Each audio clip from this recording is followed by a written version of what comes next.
નમસ્કાર. આવનારી ગણેશ ચતુર્થીના દિવસથી ઉત્તમ રાજયોગનું નિર્માણ થઈ રહ્યું છે અને વિશેષ પ્રકારના ગ્રહોના પરિવર્તનને લીધે કેટલાક સારા યોગોનું નિર્માણ થતાં અમુક રાશિઓ ઉપર ખૂબ જ સારા પરિણામો પ્રાપ્ત થવા જઈ રહ્યા છે. અને એ જે ભાગ્યશાળી રાશિઓ છે કે જેના માટે આવનારો સમય ખૂબ જ સારો બની રહ્યો છે અને આ સમય એમના માટે સફળતામાં 4 ચાંદ લગાવનારો રહેશે. જે 4 રાશિઓના વિઘ્નો દૂર થવા જઈ રહ્યા છે, મુશ્કેલીઓ દૂર થવા જઈ રહી છે અને અનેક ગણી સફળતા પ્રાપ્ત થઈ શકે છે એવી 4 રાશિઓ છે જે ખૂબ જ ભાગ્યશાળી સાબિત થશે. સૌથી પ્રથમ રાશિ છે મકર રાશિ. મકર રાશિના લોકો માટે આ સમયગાળો ખૂબ જ લાભદાયી તથા ખૂબ જ સારા પરિણામો આપનારો બની રહેશે. તમારી મહેનતનું અનેક ગણું સારું પરિણામ પ્રાપ્ત થશે. વ્યવસાયિક ક્ષેત્રે કે કાર્ય સ્થળે તમે ઘણી બધી મુશ્કેલીઓનો સામનો કરી રહ્યા હતા. તમારું કર્જ વધી રહ્યું હતું અને આવકમાં ઘટાડો થઈ રહ્યો હતો, તો એમાં ચોક્કસ તમને સારા પરિણામો પ્રાપ્ત થશે. તમારી આવકમાં પણ વધારો થશે. પરિવારમાં તમને ખૂબ જ સારું માન સન્માન પ્રાપ્ત થશે. જે લોકો સાથે વિવાદો ચાલી રહ્યા હતા એ વિવાદો દૂર થશે અને તમારા શત્રુઓ પણ તમારા કાર્યોમાં તમને સાથ અને સહકાર આપશે. વિદેશ સંબંધિત સમસ્યાઓથી પરેશાન હતા, કોઈ જગ્યાએ તમારા નાણાં ફસાયેલા હતા કે તમે કોઈ રોકાણો કરેલા હતા અને એમાં તમારા નાણાં ફસાઈ જવાથી તમારી મુશ્કેલીઓ વધી હતી, આર્થિક સમસ્યાઓનો સામનો કરવો પડતો હતો, તો એમાં પણ તમને ઘણા ખરા રાહતના સમાચાર પ્રાપ્ત થશે. સાથે સાથે સંતાનો તરફથી સહયોગ પ્રાપ્ત થશે. વિવાહને લગતી સમસ્યાઓ હતી તો એ પણ દૂર થતી જોવા મળશે. વિદ્યાર્થી મિત્રોને મહેનતમાં વધારો થશે પરંતુ પરિણામ ખૂબ જ સારું પ્રાપ્ત થશે. આળસથી તમારે દૂર રહેવું જોઈએ. મકર રાશિના લોકોએ આ સમયગાળા દરમિયાન ખાસ કરીને સટ્ટાકીય બાબતોથી લોભ લાલચમાં રોકાણો કરવાથી દૂર રહેવું અને અહંકારને લીધે કે તમારા વાણી વર્તનને લીધે પરિવારમાં કે વ્યવસાય સ્થળે વિવાદો ઊભા ન થાય તેનું ખાસ ધ્યાન રાખવું તથા ગણપતિજીની આરાધના કરવી, ગણપતિજીના મંત્ર જાપ કરવા જોઈએ. હવે જે બીજી સૌથી ભાગ્યશાળી રાશિ છે એ છે મેષ રાશિ. મેષ રાશિના લોકો માટે પણ આ સમયગાળો અનેક ગણા સારા પરિણામ આપનારો સાબિત થશે. તમારી આવકમાં વધારો થશે અને તમે જાવકમાં ઘટાડો કરવા માટે જે મહેનત કરી રહ્યા હતા અને સફળતા મળતી ન હતી, તો એમાં પણ તમારી મુશ્કેલીઓ દૂર થશે. બચતોમાં વધારો થશે. અચાનક ધન લાભ પણ થશે. જૂના રોકાણોમાં વૃદ્ધિ જોવા મળશે. ફસાયેલા નાણાં છૂટા થઈ શકે છે અને વિદેશ સંબંધિત વ્યવસાયથી તમને ખૂબ જ સારા પરિણામ પ્રાપ્ત થાય. તમને વધુ ધન લાભ પણ થઈ શકે છે અને તમે કોઈ નવા વ્યવસાયની શરૂઆત કરવા જઈ રહ્યા હતા, કોઈ વિઘ્નો હતા, આર્થિક સમસ્યાઓ નડી રહી હતી, તો એમાં પણ તમારી મુશ્કેલીઓ ચોક્કસ તમને દૂર થતી જણાશે. પરિવારમાં કોઈ તણાવને લીધે વિવાદો ચાલી રહ્યા હતા, તો એમાં પણ તમને રાહતના સમાચાર પ્રાપ્ત થશે. પૈતૃક સંપત્તિને લગતા વિવાદોમાંથી તમને મુક્તિ મળશે. કોર્ટ કેસમાં રાહતના સમાચાર પ્રાપ્ત થશે. શત્રુઓ તરફથી થતી પરેશાની, હેરાનગતિમાં તમને રાહત જોવા મળશે. સંતાનો તરફની તમારી જવાબદારીમાં વધારો થઈ શકે છે અને આળસને લીધે તમારા વ્યવસાય સ્થળે કે તમારા કાર્યસ્થળે મુશ્કેલીઓનો સામનો કરવો પડી શકે છે, પરંતુ તમારા કાર્યો સત્વરે પૂર્ણ કરવા ઉપર તમે વિશેષ ધ્યાન આપશો અને તમારી પ્રામાણિકતા અને કાર્યકુશળતા જો તમે જાળવી રાખશો તો આ સમયગાળો તમારા માટે અનેક ગણો લાભદાયી બની રહેશે. આ સમયગાળામાં તમારે નવી જમીન, મકાન કે ગાડી ખરીદવાનું કોઈ સપનું અધૂરું હતું તો એ ચોક્કસ પૂર્ણ થશે. પરિવારમાં નવા પ્રસંગોનું આયોજન થશે તથા સંતાનો તરફથી શુભ સમાચાર પણ પ્રાપ્ત થાય પરંતુ તમારી વાણીને લીધે પરિવારમાં વિવાદો વધે નહીં તેનું ધ્યાન રાખવું. પ્રેમ જીવનમાં થોડીક મુશ્કેલીઓનો સામનો કરવો પડી શકે છે. વાણી વર્તન ઉપર ખૂબ જ સંયમ રાખવો જોઈએ. તમારે ઓમ નમઃ શિવાયના મંત્ર જાપ કરવા જોઈએ અને દરરોજ સૂર્યનારાયણને જળ અર્પણ કરવું જોઈએ. ત્રીજી જે ભાગ્યશાળી રાશિ છે એ છે મિથુન રાશિ. મિથુન રાશિના લોકો માટે આ સમયગાળો ખૂબ જ સારો લાભદાયી સાબિત થશે. આર્થિક સમસ્યાઓમાં તમને રાહતના સમાચાર પ્રાપ્ત પણ થશે, પરંતુ તમારી બેદરકારીને લીધે આર્થિક નુકસાનીમાં વધારો ન થાય તેનું તમારે ખાસ ધ્યાન રાખવું પડશે. વ્યવસાયિક ક્ષેત્રે તમારા નિર્ણયો યોગ્ય સાબિત થશે. તમારું માન સન્માન વધશે. લોકોનો તમારી ઉપર ભરોસો વધશે. રાજકીય બાબતોમાં તમને ખૂબ જ સારા પરિણામો પ્રાપ્ત થશે. વિદેશ સંબંધિત સમસ્યાઓમાં તમારે થોડીક સાવધાની જાળવી રાખવી જોઈએ. પરિવારમાં કોઈ વિવાદો છે, પ્રેમ જીવનમાં કોઈ વિવાદો ચાલી રહ્યા છે, મતભેદો છે, તો તમારે સંયમ રાખવો જરૂરી છે.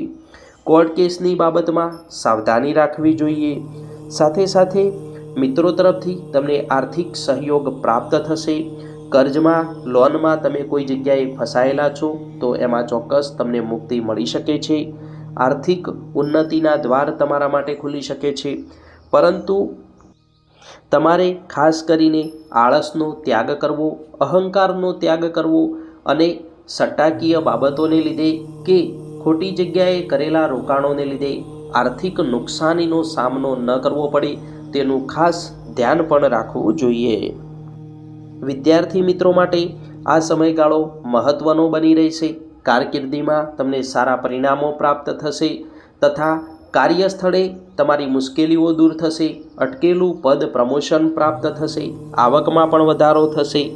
વ્યવસાયિક ક્ષેત્રે તમે બહોળી પ્રગતિ કરી શકશો.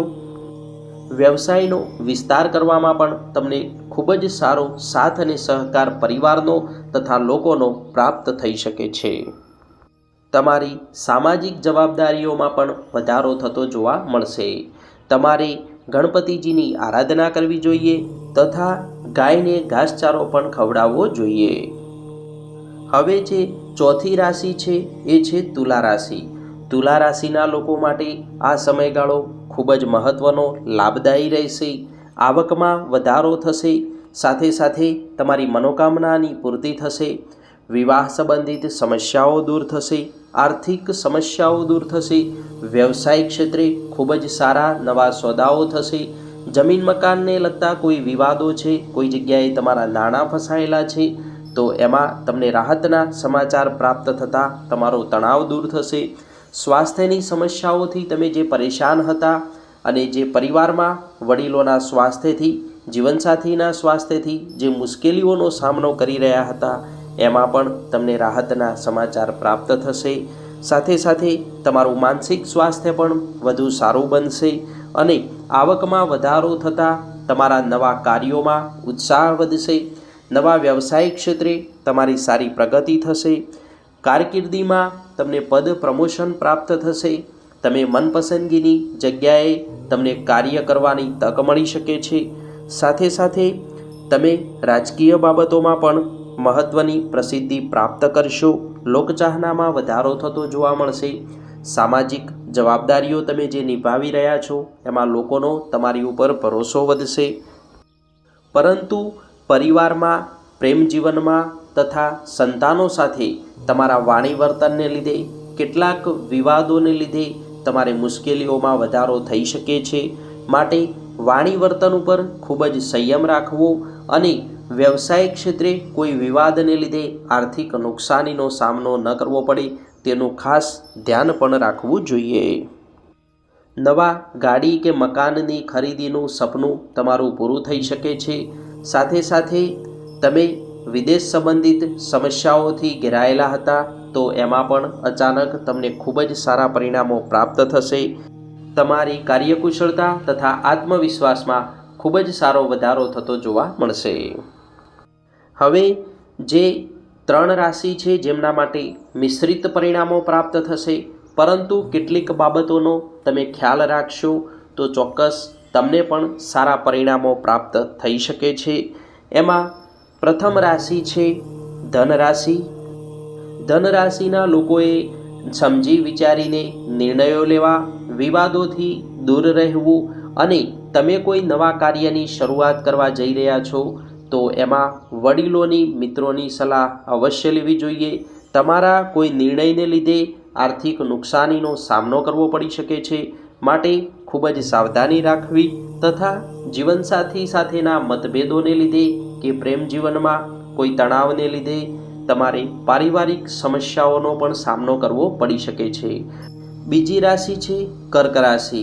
કર્ક રાશિના લોકો માટે આ સમયગાળો સારો રહેશે, પરંતુ તમારે સટ્ટાકીય બાબતોથી, લોભ લાલચમાં રોકાણો કરવાથી દૂર રહેવું જોઈએ અને તમારા અહંકારને લીધે કે તમારા વાણી વર્તનને લીધે કાર્યસ્થળે, વ્યવસાયિક સ્થળે વિવાદો થઈ શકે છે। કેટલાક હિતશત્રુઓને લીધે કે તમારા ઉપરી અધિકારી સાથેના સંબંધોને લીધે તમારે કેટલીક મુશ્કેલીઓનો સામનો કરવો પડી શકે છે, કેટલીક કસોટીઓમાંથી પસાર થવું પડી શકે છે।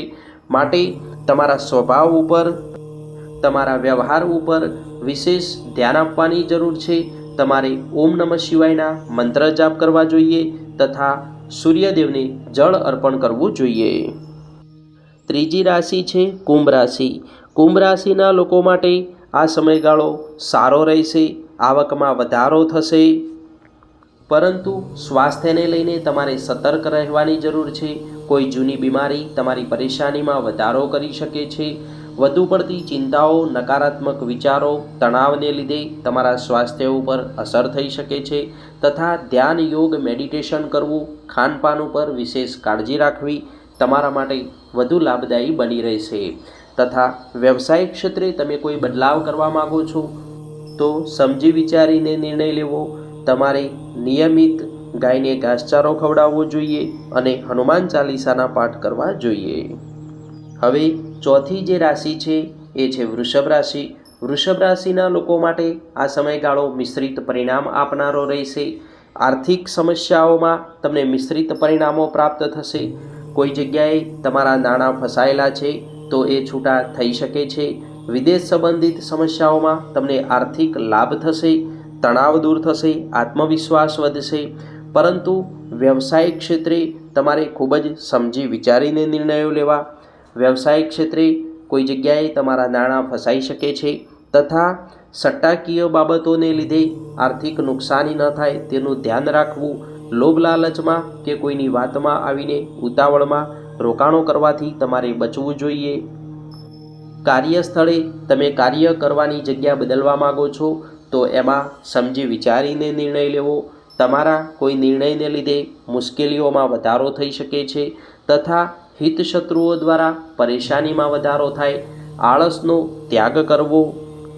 તમારી કાર્યકુશળતાથી કરેલા કાર્યોની પ્રશંસા પણ થશે, તમને માન સન્માન પણ પ્રાપ્ત થશે। તમારે ઈષ્ટદેવની આરાધના કરવી જોઈએ, ધ્યાન અને મેડિટેશન કરવું જોઈએ તથા સ્વાસ્થ્ય ઉપર પણ વિશેષ ધ્યાન આપવું જોઈએ।